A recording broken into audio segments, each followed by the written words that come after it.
What if I told you that a man, once the deputy Führer of Nazi Germany, flew solo to Scotland in the midst of World War II on a self-proclaimed peace mission? Yes, you heard it right. This man was none other than Rudolf Hess, a name that is often met with intrigue and speculation. Hess was not just an ordinary man. He was Adolf Hitler's deputy, a person in a position of immense power and influence during one of the darkest periods in human history. Yet his story took a bizarre twist when, in May of 1941, he embarked on a flight to Scotland. His stated goal? To negotiate peace. But the real reasons behind this flight remain shrouded in mystery. Even today, from a high-ranking official in the Nazi regime to a lone man in a plane headed for enemy territory, the life and actions of Rudolf Hess continue to puzzle historians and enthusiasts alike. Intrigued? Let's dive into the life of this controversial figure. Rudolf Hess was born in Alexandria, Egypt in 1894 to a German family. His early years, however, gave little indication of the path he would later tread. Born to a prosperous German family, his childhood was far removed from the political tumult of his adult life.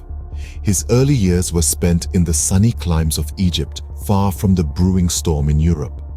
As a young man, Hess served in World War I, a transformative experience that would shape his future ideologies.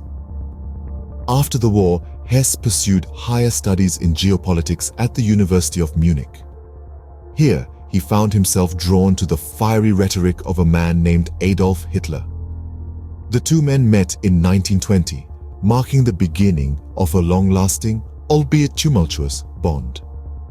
Hess quickly became an ardent follower of Hitler, deeply ingrained in the philosophies of National Socialism. His dedication did not go unnoticed. By 1925, Hess was appointed Hitler's private secretary, a position of significant influence within the Nazi Party. One of Hess's crowning achievements in this role was his contribution to Mein Kampf, Hitler's manifesto and autobiographical book. His input in the drafting process was instrumental, helping to shape the ideology that would later be the backbone of the Nazi regime. Hess's loyalty to Hitler and the Nazi cause was unwavering, and his rise within the party was meteoric. His ascension in the ranks of the Nazi Party was indeed as swift as it was steadfast. Hess was, for all intents and purposes, a rising star in a dark constellation. On the night of May 10, 1941, Hess did something unthinkable. He embarked on a solo flight to Scotland, leaving behind a bewildered Germany. In the midst of World War II, Rudolf Hess, Hitler's trusted deputy, took to the skies in a Messerschmitt Bf 110, a German twin-engine heavy fighter. His destination was not a battlefield, but the bonny banks of Scotland. His actions left both his comrades and enemies puzzled, raising eyebrows and sparking intrigue across the globe. Hess claimed he was on a mission of peace. He stated he wanted to negotiate a peace treaty with the Duke of Hamilton, a man he had never met but believed sympathetic to the German cause. This mission, if successful, would have drastically altered the course of the war. Yet it was a mission that Hitler reportedly knew nothing about, a mission undertaken without the knowledge or consent of the Nazi Party. As Hess parachuted into Scotland, he was captured by a local farmer and a Home Guard unit. The British government, initially skeptical, confirmed his identity and promptly placed him under arrest. His arrival was met with a mixture of disbelief and intrigue. The British press had a field day, splashing headlines about the mysterious Nazi emissary who'd flown across enemy lines.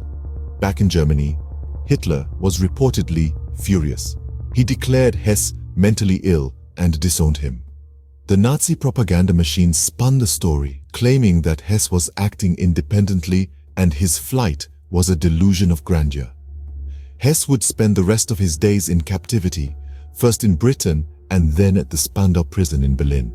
His trial at Nuremberg in 1946 led to a life sentence, putting an end to his political career and his bizarre peace mission. the motivations behind Hess's flight remain a mystery to this day. His actions have been the subject of countless theories, from a genuine desire for peace to an elaborate ruse.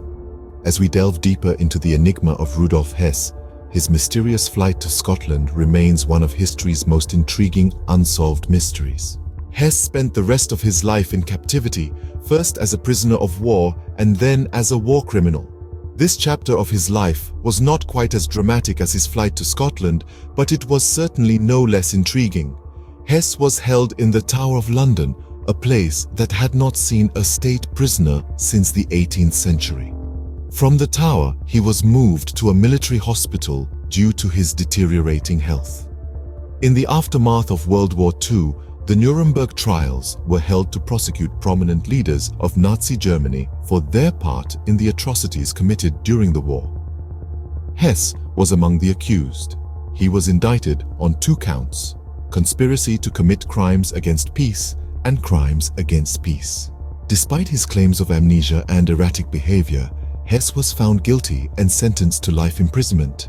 He served his sentence in Spandau prison in West Berlin, becoming its sole inmate after the release of his fellow prisoners.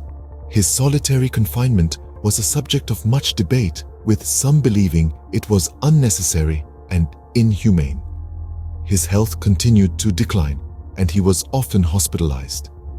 In 1987, at the ripe old age of 93, Hess's life came to a sudden end. Officially, his death was ruled a suicide. But, as with many aspects of his life, controversy swirled around his death. Some claimed he was murdered to prevent him from revealing secrets about the war. Others theorized that he had been replaced by a doppelganger years before.